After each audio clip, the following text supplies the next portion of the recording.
Jack Koch. Hvorfor mener du, at vælgerne de skal pege på dig som den kommende borgmester i Oksenvad Storkommune? Jo, fordi jeg er jo nok den, der er bedst egnet.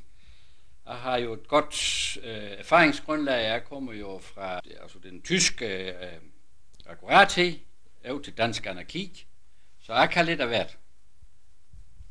Ja, vi skal formentlig have et røghus i Oksenvad. Hvor skal det ligge henne, og hvordan skal det indrettes?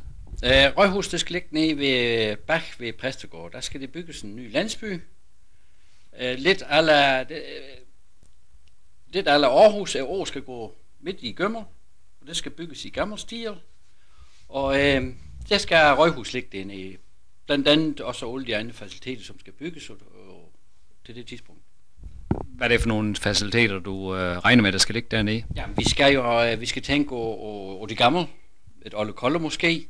Vi skal tænke over de unge sportsfaciliteter. Muligvis beholder vi de gamle op ved skole, fordi vi skal også passe lidt over penge, men altså biograf, koncertsal og det lignende. Skal det så udbydes i offentlig licitation, eller er det lokale håndværkere, der skal ind? Det er klart, vi vil først satse på de lokale håndværkere, og der har jo Jens specielt i tanker, og det er jo murmester Terje Trans.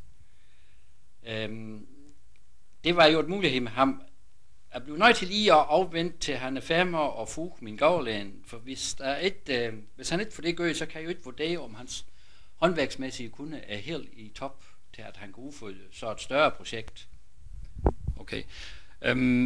Der er jo ingen ansat i Oksenvad Storkommune lige nu, men hvor mange regner du med, at I skal være ansat? Det er svært at sige, det er utroligt svært at sige, fordi den nye landsby, mange af de faciliteter, de skal drives privat, det er klart, men vi skal også have de kommunale ansatte til at lave det, de plejer dog. Jeg vil faktisk tro, at det vil blive status quo. Hvad så med skatteprocenten? Den falder jo formentlig. Det bliver nødt til desværre at sige, det gør den ikke, fordi hvis man vil nye, så skal man også yde. Den vil faktisk komme til at stige. Hvor meget den vil stige, det er svært at sige. Det kommer an over, hvor hurtigt det går, hvordan vi kan få et finansieret rente. Det er mange ting, der spiller ind det, men jeg kunne godt forestille mig, at den kommer til at ligge mellem 20 og 25%. Måske endda 25. Tættere ved 25. Men så mener du stadigvæk, at det er smart, at vi går ind i gang i Oksenvad? Helt sikkert. Fordi vi har alle muligheder for at lave noget uover det sædvanlige. Det vil blive rigtig godt, det er sikkert. Det kan jeg ikke tage an til, som jeg tror, det bliver rigtig godt. Du skal formentlig have en viceborgmester. Har du nogen i tankerne der? Og det har givet mig mange spekulationer med viceborgmester, fordi det er jo mange muligheder. Det er at jeg har min nabo, Peter Jensen Hansen, i tanke. Han har jo erfaring fra byrådet i Vojens, men han har ikke kun erfaring, han har også lidt skidt over fingre, så han tør faktisk ikke være over binanden med. Så jeg har egentlig valgt Hans Kissendal. Hans Kissendal har det hele allerede nu dokumenteret, hvad det er foregående de sidste 100 år i Oksenvad Kommune.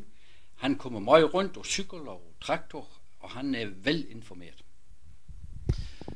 Her på Falderebet har du da et valgløfte, du godt vil garantere dine vælgere. Jep, det har vi aftaget det faktisk her fra ejendom af. Vi sagde, hvis vi har problemer, intet kan modstå menneskets magt og vilje. Ja, jeg kan jo lige sige, jeg er næsten sikker, at vi vil blive noget, folk vil snakke om i Danmark, altså fjernsyn og des lignende. Velkommen.